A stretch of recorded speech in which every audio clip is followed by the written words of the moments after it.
You're watching 12 WKRC TV, a new generation of news. 12 Newsmakers starts now. Good morning and welcome to Newsmakers.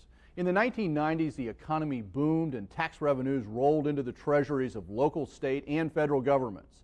States not only expanded programs, but accumulated huge rainy day funds. Well, the rain clouds moved over the economy about 2 years ago, and now state legislatures in Kentucky and Ohio and across the nation are struggling to fashion balanced budgets.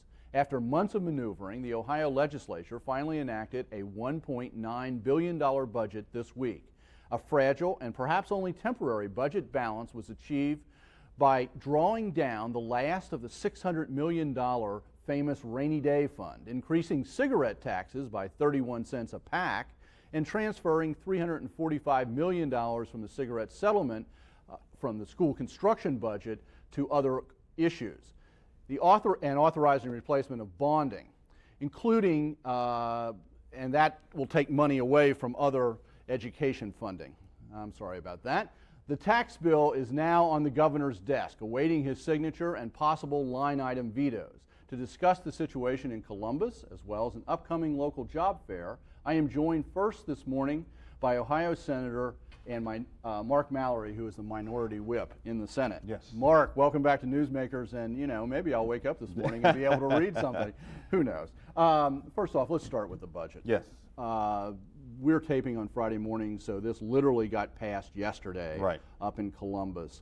What's your evaluation of the settlement that was finally arrived at?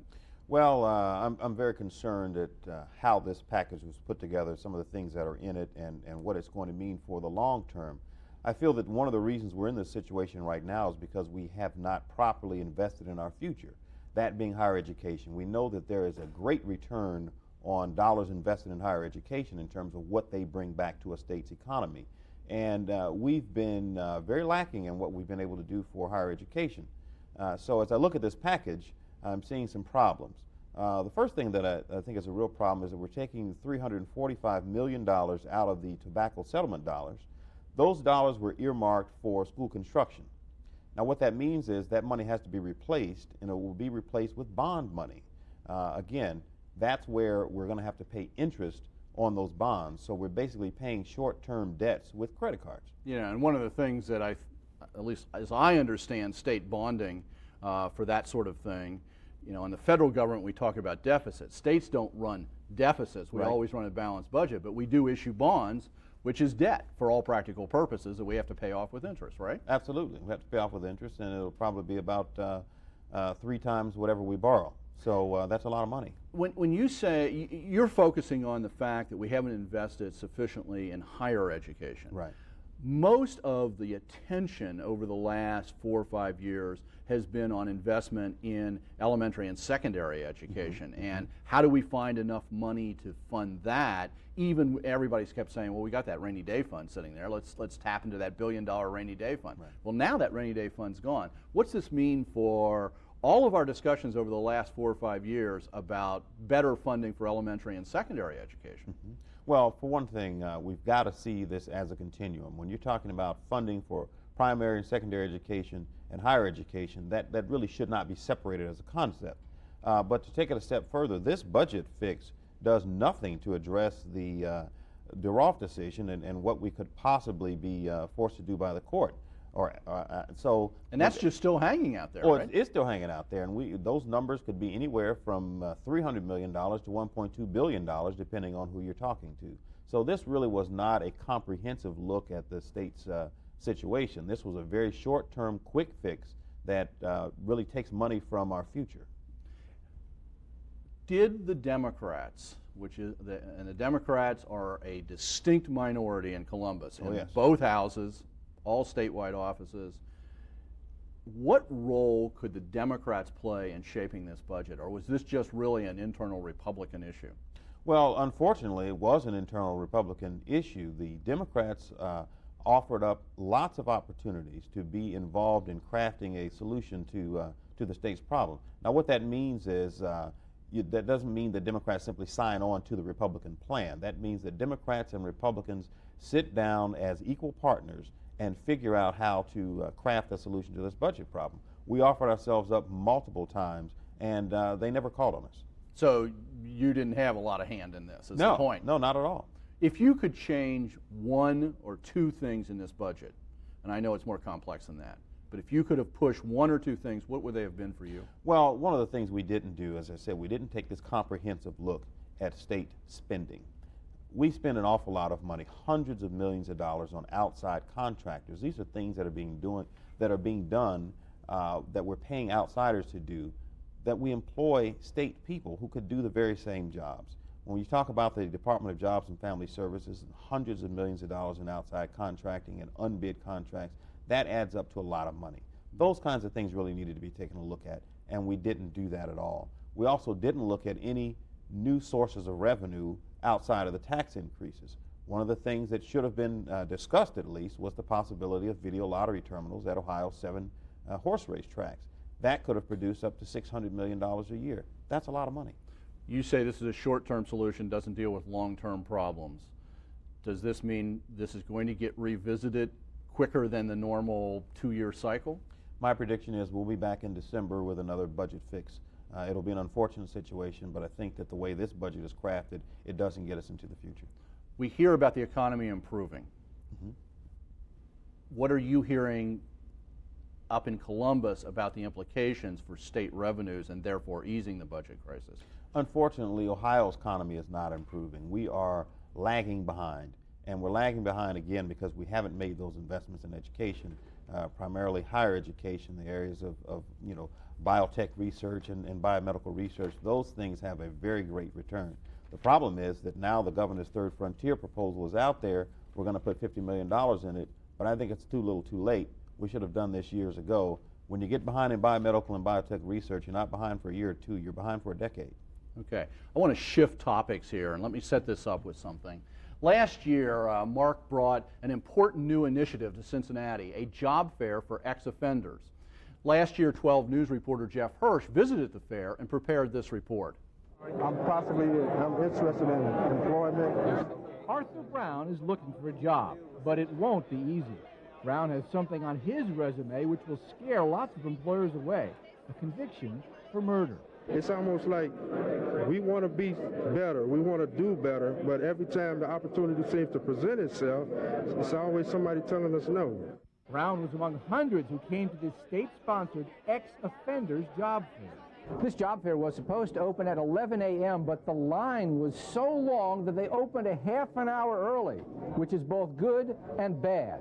Bad because it says that so many people in our community have prison records, but good because so many of them want to get jobs. My name is Arthur Brown. I'm interested in maybe a cook position. Brown served 18 years in prison for killing a man in a fight and just got out last month. Finding a job is economically important and emotionally important. Because of the amount of time I served and the offense that I was in for, I feel that I truly owe a debt to society. I would like to repay that debt. About 24 companies were here, hundreds more were not.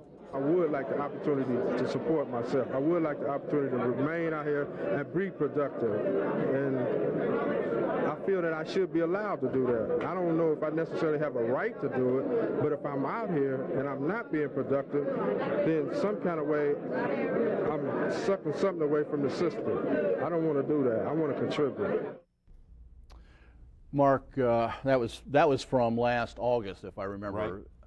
What was the results? What were the success last year? How would you evaluate the job fair for ex-offenders last year? Well, we had about 1,100 inmates come through in a 4-hour period looking for work. And as the report says, that's sort of good and it's bad. It says there are a lot of people out there, but a lot of people are wanting to work. We only had 25 employers, and we really this year are putting on a big push to get more employers. I'd like to have 100. I know that's a lofty goal, but I would like to have 100 employers. We did a tracking system through the Department of Jobs and Family Services, and of the 1,100 people who came through on that day, about a third of them have been employed within a 6-month period. Now, that doesn't necessarily mean that they got employment with the employers who were at the job fair, but through the tracking system, we know that about a third of them did find employment. Now, and we're going to give the more detailed information, but in order to get an increased number of potential employers at the fair, you're going to try to encourage some people and help people understand this. Talk a little bit about what you're going to do on June 14th at UC. Well, we're doing something a little different this year. We're doing a workshop that's going to be conducted by the Department of Corrections and Rehabilitation. The purpose of that workshop is to get employers up to speed on why this is so important, what the benefits are to them. We'll talk about the $5,000 federal bonding program and the tax credits. But more than that is to give them an opportunity to interact with other employers who have employed ex-offenders, and we're going to have ex-offenders there too to talk about their experiences. So this is an opportunity for employers to come out, to be involved in this workshop, to not make any commitment, but to receive a lot of information about why this is so important. I don't think any of us have any problem understanding why it's important to society as a whole for people who have had these sorts of problems to find gainful employment. From a employer's point of view, in a market that is soft economically, what's in it for the employer? Why would an employer be interested in this? Well, in addition to the bonding and the tax credits, there are an awful lot of skilled individuals out there who have been through Ohio institutions. If you're incarcerated in the state of Ohio, you're either in a work program, an education program, or a drug and alcohol intervention program. And when you talk about those work programs, there are apprenticeships and there are certified programs. These are national certifications in all kinds of fields. We're talking graphic arts and computer-related fields, and then you get into the building trades and so on. So there really are a lot of skills that a person can pick up while they're incarcerated, and those can be of great benefit to an employer. What about attitude? I mean, what did you observe last year? And I know Cincinnati's not the only place that happens with these sorts of fairs. Right. These are occurring all over the state. What have you learned about the attitude of ex-offenders in terms of jobs after they've served their time? Many of them are very eager to show that they can be positive members of society. And the difficulty that they have, of course, is getting that opportunity. So we saw these 1,100 people come through this job fair last year. I mean, they were dressed, they had their resumes in order, they had been to the pre-workshops to work on their interview skills and so on. So they're really ready to be an active part and a productive part of society.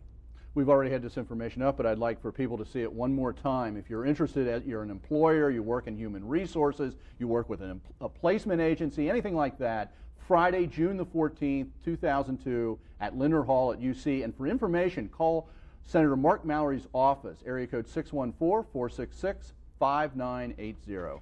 Mark, thank you for being back. Thanks for talking about the budget, and you know you'll be back again on who knows what. So, good luck. Stay tuned. After the break, a systematic look at the new vision for the Central Riverfront Park that will be the key to the Banks project.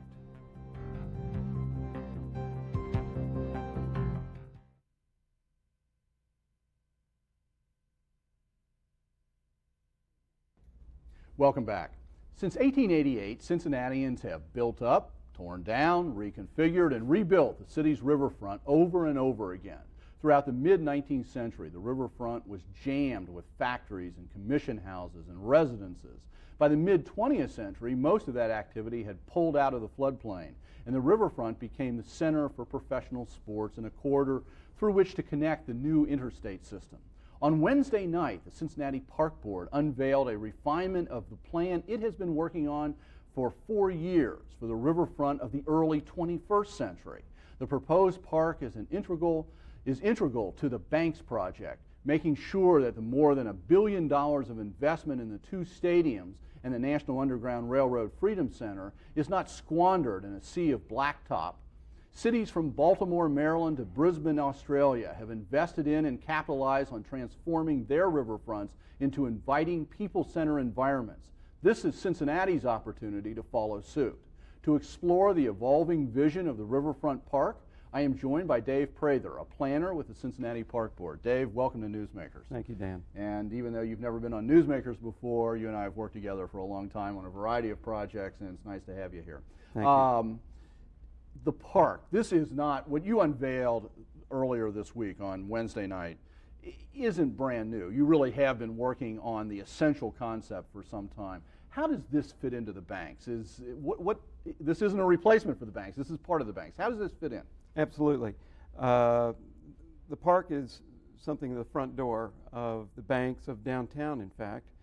And we like to think that we're the largest project at 52 acres as planned, and our master plan's still intact. We completed that in December '99, and so really it's been a matter of refinement. We haven't had to change gears significantly through the course of this, and it's a $78 million piece of the project, but in all the riverfront, we've spent significant sums for great effect.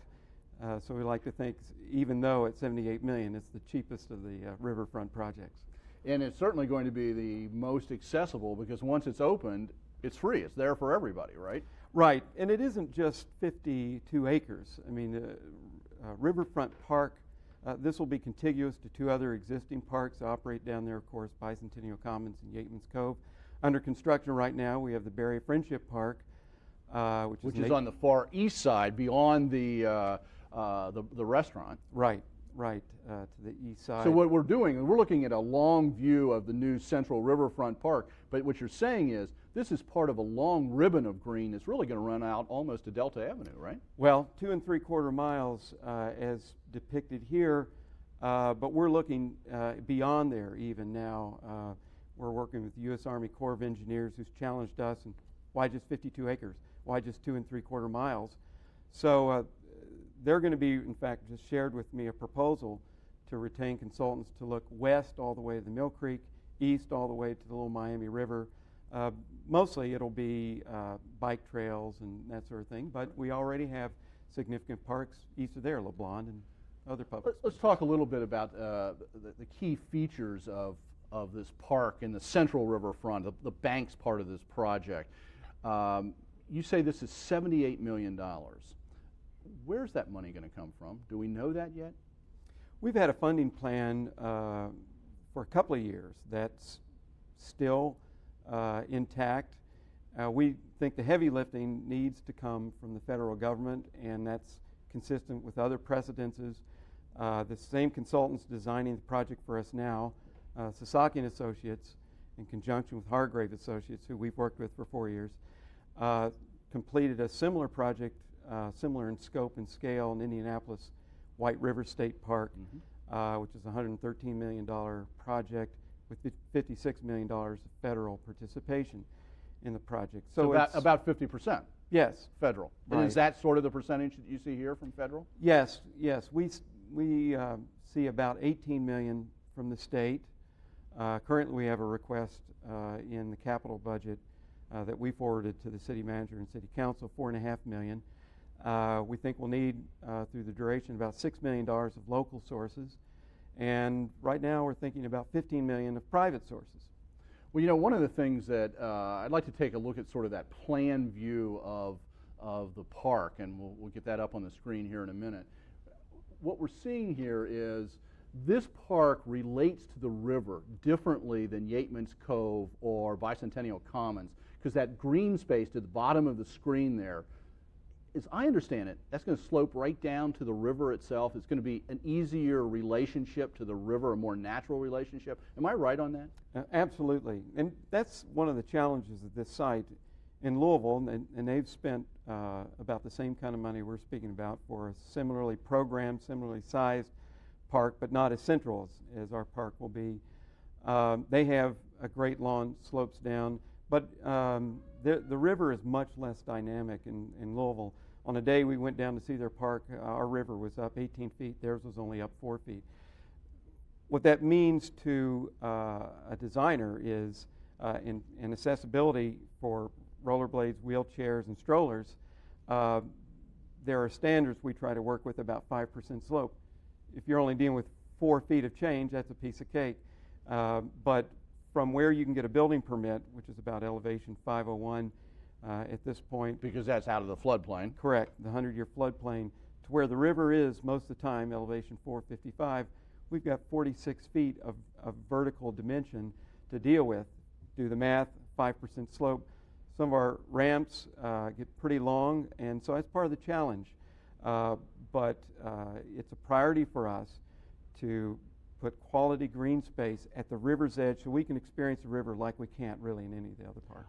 I want to also focus on a little piece that I've labeled the wedge. And I know there are other things that are being called the wedge in the past, but I'd like to get that image up because over by the new Reds Park, the Great American Ballpark you'll see here comes so close to the river that you could pinch off. We've talked about that long ribbon of green connecting all these parks. You're actually going to have to build out into the river, right? You're going to create green space, literally. Yes, literally. Right now, the condition is a 20-foot retaining wall. Concrete vertical face isn't the kind of approach and access to the river, and frankly, appearance from the river. We see a lot of tourism opportunities of Delta Queen, Mississippi Queen. It's another elevation and approach to the city. That is not park-like. That will not allow us to realize our 2 3/4 mile vision. So yes, basically we'll be leaning earth and grass and ramps against that retaining wall, and hopefully river taxis can access the site there, and strollers and wheelchairs can work their way up from that site to the Great American Ballpark and the Banks development. You know, we're focused on the Cincinnati side of this, but the thing about rivers and river parks and river development is rivers have two shores. And there's a lot of things happening over in northern Kentucky, Newport, Covington. We hear about them all the time. You just mentioned river taxis. How does your planning for what happens on the north side try to interface with what's happening on the south side? Is there coordination? We talk about regionalism, cooperation, all those fun words. Is that real at all here? Absolutely. We're meeting with the South Bank probably on a monthly basis, and we do see this as a community, and you know, all the great development that's already happened in the Commonwealth is synergistic to what we're doing, and we do buy into the abundance mentality. One of the things they've got over there is restaurants.